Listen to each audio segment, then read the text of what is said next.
তো আমাদের পরবর্তী টপিক হচ্ছে কণার গতিতত্ত্ব বা হচ্ছে kinetic theory of particle. Kinetic শব্দের অর্থ হচ্ছে গতি, থিওরি অফ পার্টিকেল মানে হচ্ছে কণার গতিতত্ত্ব। এখন আমরা মূলত আসলে কণার গতিতত্ত্ব বলতে কি বুঝি? আমরা যেহেতু কঠিন তরল নিয়ে একটু পড়াশোনা করছি, আমরা জানি হচ্ছে যে কোনো পদার্থের অনেক অসংখ্য কণা দ্বারা গঠিত, এবং সলিড যদি হয় বা কঠিন যদি হয় তখন হচ্ছে এই কণাগুলো খুবই ক্লোজলি সিচুয়েটেড। তো খুবই ক্লোজলি সিচুয়েটেড হওয়ার কারণে হয় কি, যখন আমরা হচ্ছে এই ধরলাম আমি এটা হচ্ছে সলিড, আমি যখন তার উপর হচ্ছে তাপ দিব, বা হচ্ছে টেম্পারেচার ইনক্রিজ করব, আমি যখন তাপ বাড়াবো তখন হয় কি, এই কঠিন পদার্থ সহজে ভাঙতে চায় না, কারণ তার মাঝামাঝি কণাগুলো খুবই ক্লোজলি হওয়ার কারণে, খুবই কাছাকাছি থাকার কারণে হচ্ছে সে সহজে ভাঙতে চায় না, তার আকর্ষণ শক্তি খুবই বেশি। এই এই শক্তিটা হচ্ছে ইন্ট্রা মলিকিউলার এনার্জি। তো এই কঠিন পদার্থের যে কণাগুলো তা হচ্ছে কাঁপাকাঁপি শুরু করে এক প্রকার, মানে তারা হচ্ছে কম্পন সৃষ্টি করে আর সহজে ভাঙতে চায় না। অনেকক্ষণ তাপ দেওয়ার পর এই কঠিন পদার্থটা হচ্ছে কিছুটা ভাঙে, আর সেই জিনিসটা হচ্ছে আমাদের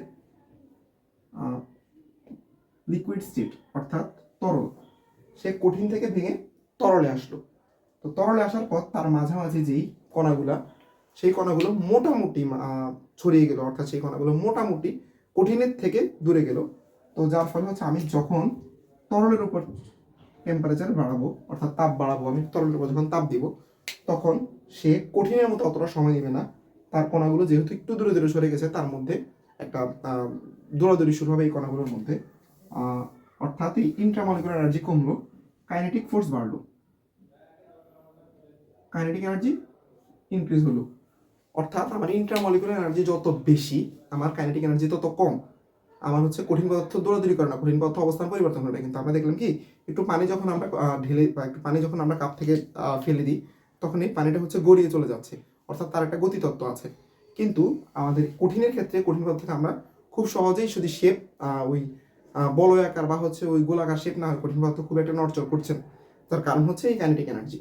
তো কঠিনের ক্ষেত্রে যেহেতু কাইনেটিক ইন্টারমলিকুলার এনার্জি খুবই বেশি, তার হচ্ছে কাইনেটিক এনার্জি কম। আর অর্থাৎ আমরা এতটুকু বুঝি যে কঠিন পদার্থের ক্ষেত্রে যখন অণুগুলো খুবই কাছাকাছি তখন তার মধ্যে কাইনেটিক এনার্জি কম। তো এত গভীরে না যে আমরা খুব সহজেই বুঝলাম ব্যাপারটা। আমি যখন তরলের মধ্যে এই তাপ বাড়াচ্ছি তখন হচ্ছে এই তরলটা কঠিনের তুলনায়, যেহেতু তার মধ্যে আন্তঃনাবিক আকর্ষণ শক্তি, আন্তঃনাবিক শক্তিটা কিছুটা কম, সে হচ্ছে আবার পরিবর্তন হয়ে গ্যাসে চলে আসলো। যখন গ্যাসে চলে আসলো তখন অর্থাৎ তার মধ্যে আন্তঃনাবিক আকর্ষণ বা ইন্টারমলিকুলার এনার্জিটা খুবই কমে গেল, ওই শক্তিটা খুবই কমে গেল, এবং এই কণাগুলো পরস্পর মানে দৌড়াদৌড়ি শুরু করলো। এই কণাগুলো হচ্ছে গতি পেল। তো যার ফলে আমরা বুঝলাম কি, এই কণার যে গতিতত্ত্ব তা ডিপেন্ড করছে হচ্ছে তার ভেতরকার ইন্টারমলিকুলার এনার্জি এবং কাইনেটিক এনার্জি, অর্থাৎ তার আন্তঃনাবিক শক্তি এবং গতিশক্তির উপর ডিপেন্ড করছে হচ্ছে তার একটা কণার গতিতত্ত্ব। তাপ দেওয়ার ফলে আমরা কি বুঝলাম? আমরা যদি এখন বেসিক আলোচনা করি, আমরা হচ্ছে প্রথমে হচ্ছে একটা কঠিন পদার্থ পেলাম, কঠিন পদার্থ তাপ দিলাম, তার আন্তঃনাবিক আকর্ষণ শক্তি খুব বেশি, সে কাঁপাকাঁপি শুরু করলো, সে একটা সময় পর তরলে পরিণত হলো, এবং তরলে পরিণত হওয়ার পর আমরা যখন আবার তাপ দিলাম তার উপর, সে হচ্ছে একটা স্টেজ সময় পর হচ্ছে সে গ্যাসে পরিণত হলো। এই কঠিন থেকে গ্যাসে আসার যেই প্রক্রিয়াটা, এই জিনিসটা হচ্ছে মূলত কণার গতিতত্ত্ব।